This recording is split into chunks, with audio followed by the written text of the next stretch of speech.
Hi everyone, welcome back to my channel Shreshtha vlogs in Kannada. So ಇವತ್ತು ಭೀಮ್ನ ಅಮಾವಾಸ್ಯೆ ನಮ್ಮನೇಲಿ ಯಾವ ರೀತಿ ಆಚರಣೆ ಮಾಡ್ತೀವಿ ಅಂತ ಈ ವಿಲಾಗ್ ಮುಖಾಂತರ ನಿಮ್ಮೆಲ್ಲರ ಜೊತೆ ಶೇರ್ ಮಾಡ್ಕೊಳ್ತಾ ಇದ್ದೀನಿ. ಆಲ್ರೆಡಿ ಬಿಸಿ ಬಿಸಿ ಕಡುಬು ರೆಡಿ ಆಗ್ತಾ ಇದೆ ನೈವೇದ್ಯಕ್ಕೆ. ಸೊ ಯೂಶ್ವಲಿ ಈ ದಿನ ಮದುವೆ ಆಗಿರೋ ಹೆಣ್ಮಕ್ಳು ಜ್ಯೋತಿರ್ಭೀಮೇಶ್ವರ ವ್ರತ ಮಾಡಿ ನೆಕ್ಸ್ಟು ಹಸ್ಬೆಂಡ್ಗೆ ಪಾದ ಪೂಜೆ ಮಾಡಿ ಮುಗಿಸ್ತಾರೆ.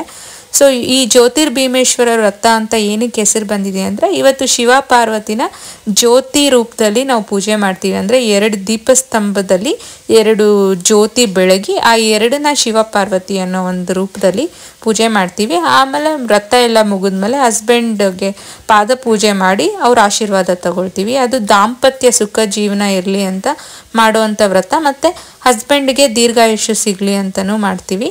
ಮತ್ತು ಮದುವೆ ಆಗದಿರೋ ಇರೋ ಹೆಣ್ಮಕ್ಳು ಬೊಂಬೆ ಪೂಜೆ ಮಾಡಬೇಕು. ನಮ್ಮನೇಲಿ 2 ಮಾಡ್ತಾ ಇದ್ದೀವಿ. ಸೊ ನಾನು ಜ್ಯೋತಿ ಪೂಜೆ ಮಾಡಿ ನಮ್ಮ ಹಸ್ಬೆಂಡ್ಗೆ ಪಾದ ಪೂಜೆ ಮಾಡಿದೆ. ಅದೆಲ್ಲ ವಿಡಿಯೋಸ್ ತಗೊಂಡಿಲ್ಲ, ಬಟ್ ಮಗಳ ಕೈಯಲ್ಲಿ ಬೊಂಬೆ ಪೂಜೆ ಮಾಡಿದೆ. ಸೊ ನನಗಂತೂ ಈ ವ್ರತಗಳು ಪೂಜೆಗಳು ಮಾಡಿದಾಗಂತೂ ಒಂಥರ ಪೀಸ್ಫುಲ್ ಆಗಿರುತ್ತೆ ಮೈಂಡು. ಎಷ್ಟೇ ಫಿಸಿಕಲಿ ನನಗೆ ಅದು ಸ್ಟ್ರೈನ್ ಆಗಿದ್ರೂ ಗೊತ್ತಾಗಲ್ಲ ಹಬ್ಬಗಳ ದಿನ ನನಗೆ.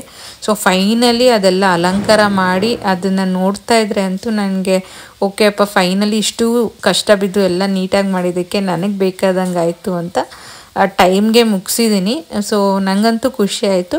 ಸೊ ಇದೆಲ್ಲ ಆದಮೇಲೆ ಮಗಳ ಕೈಯಲ್ಲಿ ಸಹ ನಾನು ಬೊಂಬೆ ಪೂಜೆ ಮಾಡಿಸ್ದೆ. ಸೊ ಇದೆಲ್ಲ ಬೊಂಬೆ ಪೂಜೆ ಮಾಡಿದ್ಮೇಲೆ ಮಕ್ಕಳೆಲ್ಲ ವೆಯ್ಟ್ ಮಾಡ್ತಾ ಇರ್ತಾರೆ ಇವತ್ತಿನ ದಿನ. ಏನಕ್ಕಂದರೆ ಭಂಡಾರ ಹೊಡೆಯೋ ಅಂತ ಒಂದು ಪದ್ಧತಿ ಇದೆ ನೋಡಿ. ಇಲ್ಲಿ ನನ್ನ ಮಗ ಹೊಡಿತದಾನೆ ಭಂಡಾರನ. ಇದು ಕಡುಬಲ್ಲಿ ಕಾಯಿನ್ಸ್ ಎಲ್ಲ ತುಂಬಿಸಿಟ್ಟಿರ್ತೀವಿ. ಇದನ್ನು ಮನೇಲಿ ಯಾರು ಗಂಡು ಮಕ್ಳು ಇರ್ತಾರಲ್ಲ ಅವರು ಅದನ್ನು ಮೊಣಕೈಯಲ್ಲಿ ಹೊಡೆದು ಈ ಥರ ಕಾಯಿನ್ಸ್ ಅದರಲ್ಲಿ ಇರೋದನ್ನೆಲ್ಲ ತೆಗೆದು ಕೊಡಬೇಕು. ಅಂದರೆ ಹೆಣ್ಮಕ್ಳಿಗೆ ಅವರು ಅದನ್ನು ಕೊಟ್ಟು ಗಂಡು ಮಕ್ಕಳಿಗೆ ಆಶೀರ್ವಾದ ಮಾಡ್ತಾರೆ. ಅಂದರೆ ಇದೊಂಥರ ರಕ್ಷಾಬಂಧನ್ ಥರನೇ. ನಾರ್ತ್ ಇಂಡಿಯನಲ್ಲಿ ಹೆಂಗೆ ರಕ್ಷಾಬಂಧನ್ ಮಾಡ್ತಾರೋ, ಇಲ್ಲಿ ಸೌತ್ ಇಂಡಿಯಲ್ಲಿ ಈ ಥರ ಒಂದು ಪದ್ಧತಿ ಇದೆ. ಹೆಣ್ಮಕ್ಳು ತಮ್ಮಂದ್ರಿಗೋಸ್ಕರ ಇಲ್ಲ ಅಂದರೆ ಆ ಮನೆ ಗಂಡು ಮಕ್ಳಿಗೋಸ್ಕರ ಪೂಜೆ ಮಾಡುವಂಥ ದಿನ ಮದುವೆ ಆಗದಿರೋ ಇರೋ ಹೆಣ್ಮಕ್ಳು. ಸೊ ಇದು ಎಲ್ಲ ಮುಗಿಸ್ಕೊಂಡು ನೆಕ್ಸ್ಟು ನಾನು ಸ್ವಲ್ಪ ರೆಸ್ಟ್ ತಗೊಂಡೆ. ಸೊ ಇವತ್ತು ಲಂಚಿಗೆ ಬೆಳಗ್ಗೆ ಪುಳಿಯೋಗರೆನೂ ಸ್ವಲ್ಪ ಇತ್ತು, ಕಡುಬು ಇತ್ತು, ಜೊತೆಗೆ ಸ್ವಲ್ಪ ಅನ್ನ ರಸ ವಡೆ ಮಾಡ್ಕೊಂಬಿಟ್ಟೆ. ಸೊ ಆಲ್ಮೋಸ್ಟ್ ನನಗೆ ಇದ್ದಿದ್ದ ಟೈಮ್ ಅಷ್ಟೇ, ಕ್ವಿಕ್ಕಾಗಿ ಆಗುವಂಥದ್ದು ಇದೆ ಅಂತ ಲೈಕ್ ವಡೆ ಮುಂಚೆನೇ ಬೆಳಗ್ಗೆನೇ ನೆನೆಸಿಟ್ಟಿದ್ದೆ, ಬಟ್ ಬ್ರೇಕ್ಫಾಸ್ಟಿಗೆ ಮಾಡಿರಲಿಲ್ಲ. ಇವಾಗ ಲಂಚಿಗೆ ಮಾಡ್ಕೊಂಡಿದ್ದೀನಿ.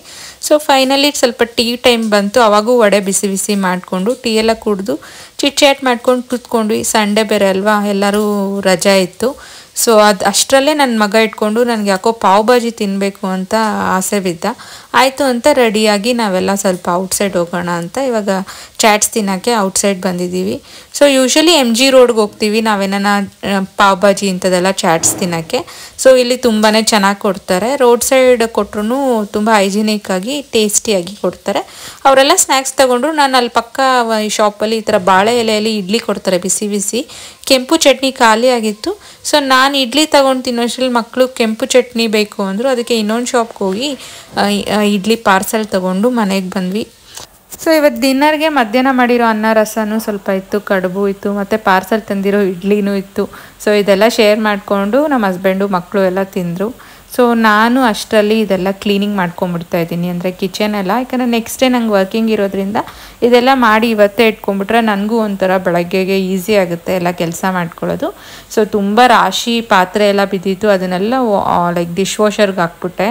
ನನಗಂತೂ ಈ ಚಳಿಗಾಲದಲ್ಲಿ ಎಲ್ಲ ಕ್ಲೀನ್ ಮಾಡೋಕ್ಕೆ ತುಂಬಾ ಕಷ್ಟ ಆಗುತ್ತೆ. ಸೊ ಯೂಶ್ವಲಿ ಈ ನಡುವೆ ಡಿಶ್ ವಾಷರೇ ಯೂಸ್ ಮಾಡ್ತಾ ಇದ್ದೀನಿ. ಸೊ ಹೀಗಿತ್ತು ನನ್ನ ದಿನ. ನಿಮಗೆಲ್ಲ ಈ ವಿಲಾಗ್ ಇಷ್ಟ ಆಯಿತು ಅಂತ ಭಾವಿಸ್ತಾ ಇದ್ದೀನಿ.